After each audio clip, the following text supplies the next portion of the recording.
የትግራይ ጊዜያዊ አስተዳደር ቁልፍ ስልጣንን በመቆጣጠር የትግራይ ህዝብ ጸረ ኃይሎችን መሳሪያ በመሆን በትግራይ ህዝብ ላይ ሁለንተናዊ ክህደት የፈጸመ ብሔራዊ ክህደት ቡድን በህዝብ የትግል ማዕበል ታጅቦ በድርጅታችን ውስጥ በተለኮሰው ትግል ተወግዷል ሲል ገልጿል። በሌላ በኩል የፌዴራል መንግስቱ በብልሃትና በጥበብ የስልጣን ርክክብ አድርጌያለሁ ብሏል። ህወሓት በበኩሉ ድል አድርጌ የጌታቸው ረዳን ቡድን ያስወገድኩት እያለ ነው። ዛሬ ፋና ብሮድካስቲንግ ኮርፖሬት ይዞት በወጣው መግለጫ ደግሞ የፌዴራል መንግስቱ ጠቢብ ስለሆነ ሰላማዊ ስልጣን ሽግግር አድርጓል ብሏል። መንግስትና የትግራይ ክልል ህዝብ በክልሉ ተፈጥሮ ለነበረው ጥረት የሰጡት ብልሃት የተሞላበት ምላሽ አንዣቦ የነበረውን የግጭት ሂደት ማስቀረት ማስቻሉ ተገልጿል ያለው ፋና በፕሪቶሪያ የሰላም ስምምነት መሰረት የ2 ዓመት የስልጣን ጊዜው የተጠናቀቀውን የክልሉን ጊዜያዊ አስተዳደር የስልጣን ዘመን በማራዘም በክልሉ ዳግም አንዣቦ የነበረውን የግጭት ሂደት በብልሃት ማስቆም የተቻለበት መንገድ የሚደነቅ መሆኑንም የብልጽግና የቅርብ ሰዎች በዛሬው ዕለት ገልጸዋል። የኢትዮጵያ ዜጎች ለማህበራዊ ፍትህ ፓርቲ ኢዜማ የህዝብ ግንኙነት ኃላፊ ሙሉ ዓለም ተገኘ ወርቅ በበኩላቸው በትግራይ ክልል ለመጣው ሰላም የህብረተሰቡ ሚና ቀላል የሚባል አልነበረም ብለዋል። በክልሉ የነበረው የስልጣን ሽኩቻ ወደ ጦርነት ሊያስገባ የሚያስችል ምልክቶች የታዩበት እንደነበር የገለጹት ኃላፊው በተለይ በህብረተሰቡና በመንግስት በኩል የታየው ትዕግስት አሁን ላይ በክልሉ ሰላምን ማጽናት ያስቻለ ነው ብለዋል። ህወሓት ደግሞ የጌታቸው ረዳ አይነት ቡድን በመታገል ከስልጣን ማውረድ ድላችንን ማምጣት ችለናል ብለዋል። ህወሓት ዛሬም ኃይላችን መስመር ነው እንዴት አለ? የመዝሙሩ መልእክትና የህወሓት አሁናዊ መግለጫ ምን ይመስላል የሚለውን ጉዳይ ከመመልከታችን በፊት ታሪካዊውን የትግራይ ክልል መዝሙር የአማርኛ ትርጉም በተወሰነ መልኩ እንቃኘው። የማንወጣው ተራራ የማንሻገረው ወንዝ ፍጹም አይኖረንም። መስመር ነው ኃይላችን፣ ህዝብ ነው ኃይላችን፣ በፍጹም አንሸነፍም። ሐሩር ፀሐይ፣ ንዳዱ ሽንፍር፣ ዝናብ በረዶ፣ ውሃ ውሃ ትበል ነፍስ በድቅድቅ ትረግርግ።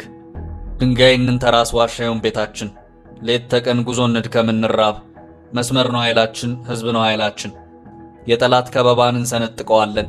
የማንወጣው ተራራ የማንሻገረው ወንዝ በፍጹም የለም። እንከበብ በጅቦች መሬት ይጥበበን። ስጋችን ላይ ሰካ የጠላቶቻችን ጥርስ።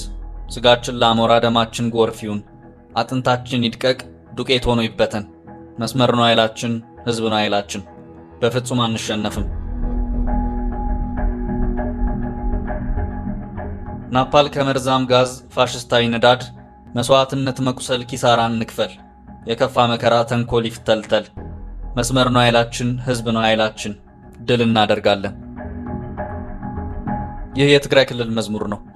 ህወሓትም በዚህ በትግራይ ክልል መዝሙር በመታገዝ መግለጫ አውጥቷል።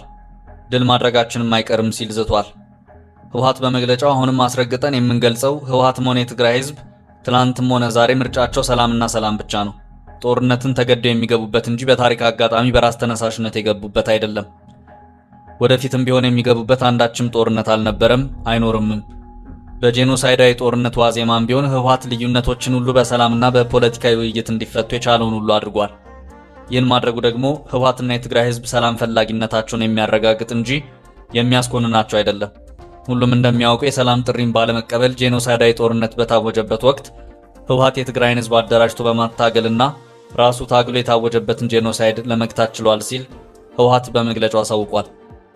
ህወሓት የኢትዮጵያ ብሔራዊ ምርጫ ቦርድን ውሳኔ አልቀበለውም ሲልም ዝቷል። ዓለም ሁሉ ይስማልኝ፣ እኔ የፕሪቶሪያው ስምምነት እንዲከበር እፈልጋለሁ፣ ድጋሚ ምዝገባ ማድረግ ግን የማይታሰብ ነው ሲል ቆፍጣና መልእክቱን አስተላልፏል። ምርጫ ቦርድ በበኩሉ የህወሓትን ቀነ ገደብ እየተጠባበቀ ይገኛል። ህወሓት ድጋሚ በምርጫ ቦርድ ሊሰረዝ የ2 ሳምንት ዕድሜ ብቻ ቀርቶታል። ይህን ቀሪውን 2 ሳምንት ህወሓት እድሉን ተጠቅሞ የኢትዮጵያ ብሔራዊ ምርጫ ቦርድን ውሳኔ ተግባራዊ ያደርጋል ወይስ አያደርግም የብዙዎች ጥያቄ ነው። ህወሓት ግን ምን ሲደረግ ነው ድጋሚ ምርጫ የማካሄደው? ለምንድን ነው ጉባኤ የማካሄደው እያለ ነው። በምርጫ ቦርድ በተቀመጠው ቀነ ገደብ መሰረት ህልውናው ሙሉ በሙሉ ሊሰረዝ 2 ሳምንታት የቀሩት ህዝባዊ ወያነ ሓርነት ትግራይ ህወሓት በድጋሚ ምንም አይነት ምዝገባ እንደማያካሄድ ባወጣው መግለጫ አስታውቋል። ፓርቲው ሚያዝያ 16 ቀን 2017 ዓ.ም ባወጣው መግለጫ አደራዳሪዎች የአፍሪካ ህብረት ፓነልና ዓለም አቀፉ ማህበረሰብ የህወሓትን ህጋዊ እውቅና ለመመለስ በስምምነቱ ላይ የሚያስከትለውን አደገኛ መዘዝ ተረድተው የድርሻቸውን እንዲወጡ ሲል ጠይቋል። እንደሚታወቀው የካቲት 6 ቀን 2017 ዓ.ም የኢትዮጵያ ብሔራዊ ምርጫ ቦርድ ህዝባዊ ወያነ ሓርነት ትግራይ ህወሓት ጠቅላላ ጉባኤ ማድረግን ጨምሮ በህግ የተጣለበትን ግዴታዎች ባለመወጣቱ ለ3 ወራት ከፖለቲካዊ እንቅስቃሴ መታገዱንና ፓርቲው በ3 ወራት የእርምት እርምጃ ሳይወሰድ ቢቀር የፓርቲ ምዝገባ እንዲሰረዝም መወሰኑ ይታወቃል።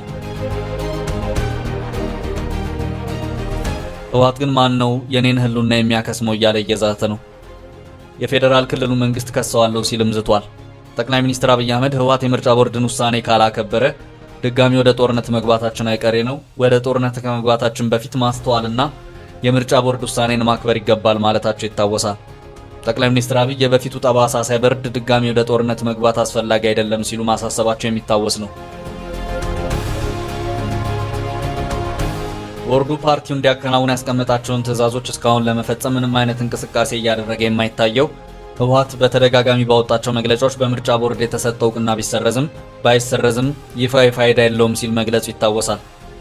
ህወሓት ባሳለፍነው ሳምንት መገባደጃ ባወጣው መግለጫ በፌዴራል መንግስቱ የተሰረዘው እውቅናዬ በፕሪቶሪያ ከሰላም ስምምነቱ ጋር ተመልሷል።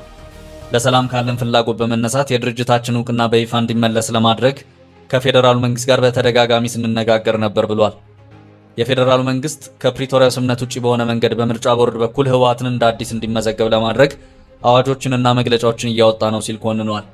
የኢትዮጵያ ብሔራዊ ምርጫ ቦርድ ፓርቲው እንዲያከናውን ያስቀመጣቸውን ትዕዛዞች እስካሁን ለመፈጸም ምንም አይነት እንቅስቃሴ እያደረገ የማይታየው ህወሓት በተደጋጋሚ ባወጣቸው መግለጫዎች በምርጫ ቦርድ የተሰጠው እውቅና ቢሰረዝም ባይሰረዝም ህጋዊ ፋይዳ የለውም ሲል መግለጹ ይታወሳል።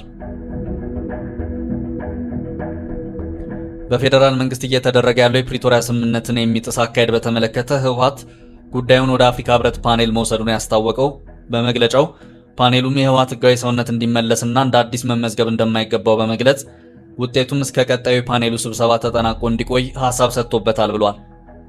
ነገር ግን ፓኔሉ እስካሁን ባለመሰብሰቡ በአጠቃላይ የስምምነቱ አፈጻጸም ሆነ የሚታዩ ጥሰቶችን መገምገም አለመቻሉን አመልክቷል።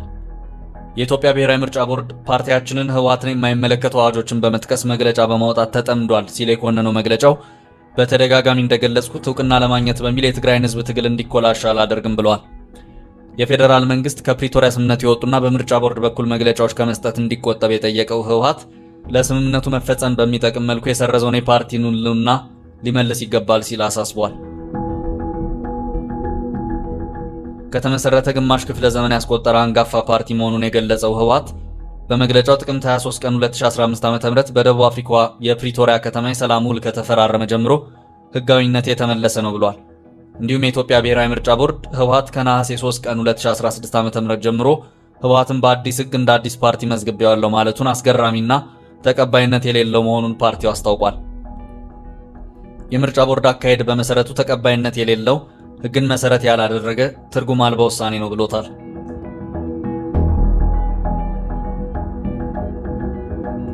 ህወሓት በፕሪቶሪያ የሰላም ስምምነት መሰረት ከኢትዮጵያ መንግስት እውቅና ተሰጥቶ የሰላም ውል የፈረመ ፓርቲ ነው ያለው ህወሓት ከፌዴራል መንግስት ተከታታይ ፖለቲካ ፓርቲ ውይይት በማካሄድ ላይ በመሆኑ ብሔራዊ ምርጫ ቦርድ ሰላማዊ ውይይቱን ከማደናቀፍ እንዲቆጠብ ሲል አቋሙን ገልጿል።